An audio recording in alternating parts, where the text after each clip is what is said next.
Salve, salve, segundo ano. Vamos dar continuidade ao Mulato. Vimos no vídeo passado, né? Resumo do Mulato, parte um. E o Raimundo tinha aparecido ali pelos anos de 1800, mais ou menos. Ele estava por aparecer, ele não tinha nem aparecido, ele estava por aparecer. E aí, a Luiz Azevedo, que é o autor, né, põe na voz do narrador toda a descrição da ambientação. Então, a gente pega a descrição da ambientação, a gente conhece cada personagem, e aí é bom a gente sempre se lembrar quais são os principais, né, que é tipo, tá lá a Ana Rosa, o Raimundo, que é o mulato, e esse amor que eles vão ter, e aí alguns percalços, né, ele vai encontrar no meio do caminho. A partir de quem? Do padre Diogo, na sua juventude, que atualmente é o cônego na história, cônego Diogo, é o pai de Ana Rosa, que é Manuel Pescada, é Dona Quitéria, que é a mãe da mãe de Ana Rosa, no caso a avó de Ana Rosa, né? Mariana, que já morreu, mas assim é mencionada na história, e com o tempo também vão aparecer alguns personagens secundários, tá certo? Dentro da história. E a partir de agora, nessa segunda parte, vamos ver, né, sobre a chegada de Raimundo e também a sua própria raiz, porque eu acho que eu já disse no vídeo passado, mas não custa nada repetir. Ele nasceu em Rosário, ele é filho de José, que é um português, traficante de escravos, com Domingas, que é uma escrava, e eles tinham ido para Rosário para tentar nova vida. E aí ele acaba, nasce o menino Raimundo, né? Mas aí o restante da história vocês vão conhecer. E agora? Deixa eu ir passando os slides aqui.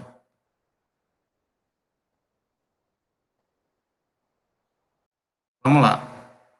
Lembrando, ó, o livro foi lançado em 1881, é um livro do naturalismo brasileiro, é introdutório, tem muito, tem alguns aspectos de romance, né, de um romance romântico, tem muita crítica de costume, mas assim, o ponto principal é esse, é atacar o clero, tipo, a corrupção do clero a partir do momento em que uma pessoa não pode ficar com a outra por causa de racismo. E aí não é só um simples racismo de você acusar o outro, de você rejeitar o outro, mas é um tempo de escravidão também, e tem umas relações humanas bem perversas. Essa aqui é uma foto do Google, e aponta ali para aquela parte antiga de São Luís, né? E essa é a nossa ambientação. Aí toda vez eu peço que vocês se ambientem com isso. Tipo, essa parte aqui que está no início do capítulo 3 do livro, mostra, é, mostra esse anúncio, né, da vinda de Raimundo, e tá aqui, né, o cônego Diogo meio que falando. Aí, ó, daí a pouco, entre as vistas interrogadoras dos curiosos, atravessou a Praça do Comércio um rapaz bem parecido, que, acompanhado pelo cônego Diogo e por Manuel, o pai de Ana Rosa, que é o tio, né? Manuel é tio de Raimundo, o mulato que vinha chegando de Portugal, como doutor, né? Tudo arrumado. E o cônego Diogo é aquele mesmo padre do início de toda a história, né? Já, já vocês vão ver que ele tem muita coisa envolvida nessa história. A novidade foi logo comentada. Os portugueses vinham com as suas grandes barrigas, as portas dos armazéns secos e molhados. Os barraqueiros espiavam por cima dos óculos de tartaruga. Os pretos cangueiros paravam para mirar o cara nova. E todo mundo lá de olho em Raimundo, né? O perua gorda em camisas de manga, em mangas de camisa, como quase todos os outros, acudiu logo à rua. Que será esse gajo coisa? Perguntou ele ruidosamente a um súcio que passava na ocasião. Algum parente, o recomendado Manuel Pescada, veio do sul. Nada. Não sei, homem, mas é um rapagão. E todo mundo lá admirando, né, querendo saber quem era aquele homem misterioso que chegava naquele momento. Aqui está uma figura dos quadrinhos, ó, o Raimundo chegando, e aqui atualmente é a Praça do Comércio, de onde ele vinha chegando. Então, vocês podem imaginar e até vivenciar esse ambiente, né? Dando uma volta lá pela, pelo Centro Histórico de São Luís. E, se eu não me engano, isso aí é bem em frente à atual saída dos barcos, né, para Alcântara. Então, a Praia Grande, o cais da Praia Grande ainda existe, está lá. E atualmente tem o terminal também, né? Passando. Aqui tem uma descrição de Raimundo, e vocês vão se acostumando com essas descrições físicas e essas explicações, né, tipo fisiológicas, explicações psicológicas, biológicas, no sentido completo. Por quê? Porque é uma obra naturalista, ele faz como se fosse também um estudo científico sobre a reação do ser humano. A gente está na página 40 aqui, ó, quando Raimundo chega, e ele vai descrevendo, ó, Raimundo tinha 26 anos e era um tipo acabado de brasileiro, se não foram os grandes olhos azuis que puxara do pai, cabelos muito pretos, lustrosos e crespos, tez morena e amulatada, o mulato, né? Mais fina, dentes claros que reluziam sob a negrura do bigode, estatura alta e elegante, pescoço largo, nariz direito e fronte espaçosa. A parte mais característica da sua fisionomia eram os olhos grandes, amalhudos, cheios de sombras azuis, pestanas eriçadas e negras, pálpebras de um roxo vaporoso e úmido, e assim vai seguindo, tipo, gestos bem educados, porque ele tinha chegado, né, como mulato, e isso é que é engraçado, porque no falatório do povo, e todo mundo querendo investigar sobre a vida dele, logo se percebe que ele é filho de uma escrava, né, de uma escrava com português, e aí começa esse preconceito de época, que até hoje existe, mas naquele tempo era tempo de escravidão, né, e aí, é, por isso era tão necessário assim falar na questão da cor, de onde ele veio, para mostrar porque as pessoas pensavam daquela maneira, né?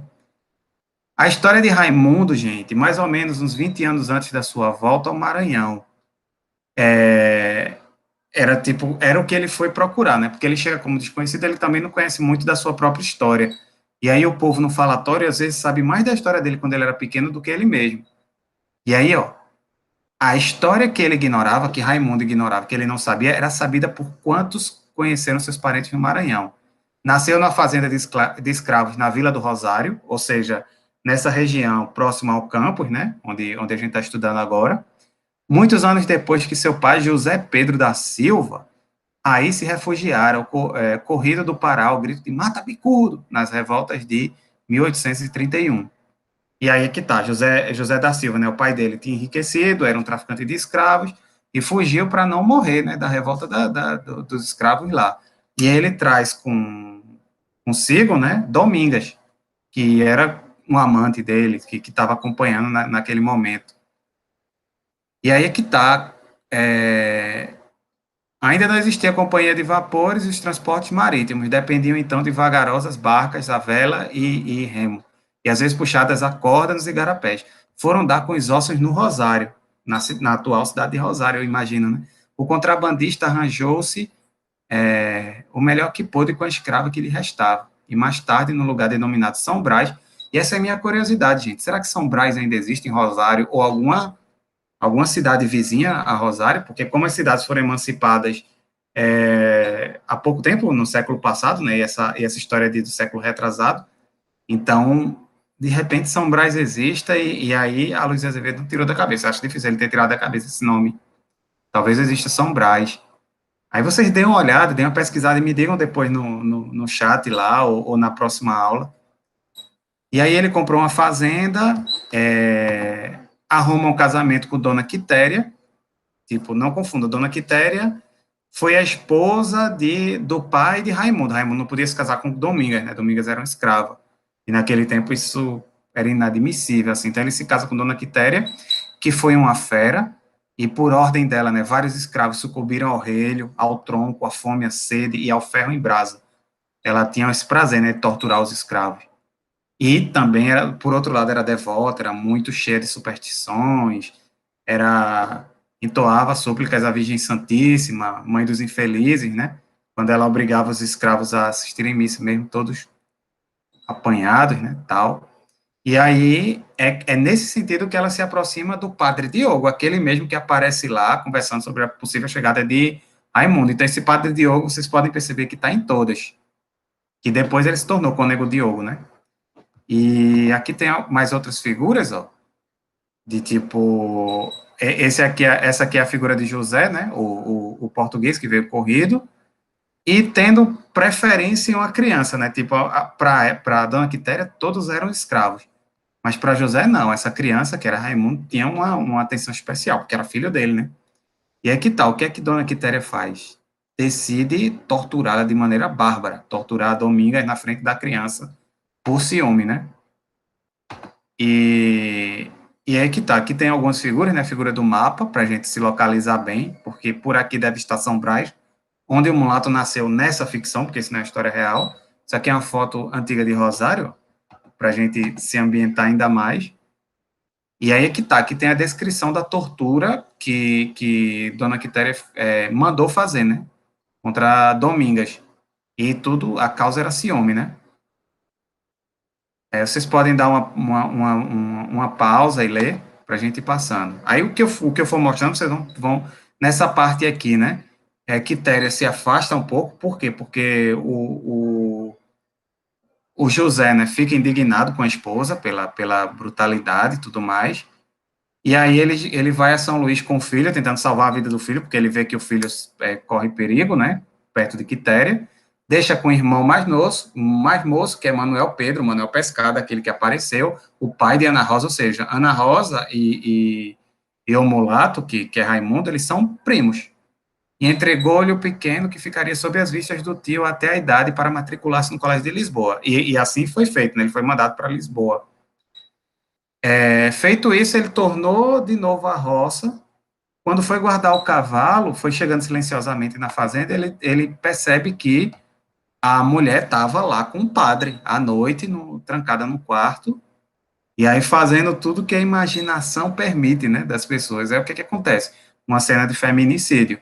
José, né, que também não devia ser uma pessoa muito violenta, não devia ser fluxicheiro, era traficante, né, de escravo, acaba matando a própria esposa, e quando o padre estava lá presente, anuncia, né, que ele era um assassino, tudo mais, aqui nessa parte, ó, matou, você é um criminoso, cachorro, e tu porventura será menos criminoso do que eu? Por quê? Porque o padre estava fazendo lá, né? Estava traindo José no quarto dele e tal. Perante as leis de certo, porque você nunca poderá provar. E aí fica aquela discussão. No final das contas, o padre acaba dizendo: não, vamos lá, tudo se pode arranjar nesse mundo com a divina ajuda de Deus. Eu enterro a mulher, digo que nada aconteceu, vamos botar panos úmidos, né, nessa história aqui e tal. E aí ele acaba fazendo esse acordo com o padre, mas aquela coisa, né, guardando o segredo dos dois. Ele matou a própria esposa, e o padre viu e deixou em panos úmidos, eu não sei se é panos úmidos ou pano, não sei a expressão, mas enfim, ele deixou para lá, e a bronca é essa, né, porque o padre também está fazendo coisas que a igreja não permitia. E aí, o que é que acontece, né, no desenrolar da história? José vai para São Luís com o filho, isso a gente já viu. A mãe de Raimundo Domingas conseguiu, enfim, descansar, porque a mulher estava lá morta, a terra acaba ficando para os escravos e para ela. São Brás criou a sua lenda e aos poucos foi ganhando fama de amaldiçoada, e o padre apoiando essa lenda, né? Eita, que chegar lá, ninguém se aproxima para não descobrir nada, né? Senão tem uma mulher que assuste todo mundo. Aquelas histórias de visagem, né? Nesse tempo nascia Ana Rosa, que cresceu por pouco tempo, quando criança, ao lado de Raimundo. Eles cresceram como primos, mas também tão próximos como irmãos, né? E José morre assassinado a mando do padre Diogo. Esse é o detalhe. Quando ele vai voltando para Rosário, ele acaba ele acaba sofrendo emboscada e morre. E aí o padre Diogo tem tudo a ver nessa história. Esse é o momento antes, ó. Vocês podem pausar para dar uma lida aqui também, porque é tipo, enquanto o sol descambava, enquanto aquela paisagem toda, tem muita descrição de paisagem nesse livro, né? Enquanto aquela paisagem se mostrava, José, o pai do mulato, acaba sendo morto. Após a morte de José, pai de Raimundo Mulato, o crime foi atribuído aos mucambeiros, aos escravos fugidos, né? Que nessa parte de Rosário tinham muitos. Até hoje a gente tem muita comunidade quilombola, né? Isso faz parte da história. E o corpo de José da Silva é enterrado junto à sepultura da mulher, ao lado da capela, que principiava a desmoronar com a míngua dos antigos cuidados. A fazenda aos poucos se converteu em tapera, e lendas e superstições de todo gênero se inventaram para explicar-lhe o abandono. E aí Raimundo volta para rever essa fazenda, né, para ver como é que estava, porque ele era o herdeiro. Enfim, a gente para aqui na 57 e continua no próximo vídeo. Espero que vocês estejam presentes na aula, né, para a gente poder conversar melhor ao vivo sobre as outras partes do livro, beleza? Deixo um abraço com vocês, até a nossa próxima aula, beleza? Tchau, tchau, gente.